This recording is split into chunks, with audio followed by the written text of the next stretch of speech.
Hi, I am Shibu Paul, physiotherapist.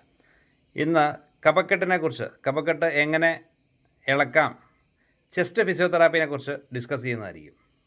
നെഞ്ചിലെ കഫം ഇളക്കുക, അതിനാണ് ചെസ്റ്റ് ഫിസിയോതെറാപ്പി എന്ന് പറയുന്നത്.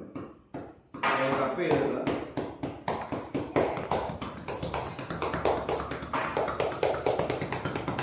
ഈ രീതി ചെയ്യുന്നത് കഫക്കെട്ട് കുറയാൻ എളുപ്പമായി.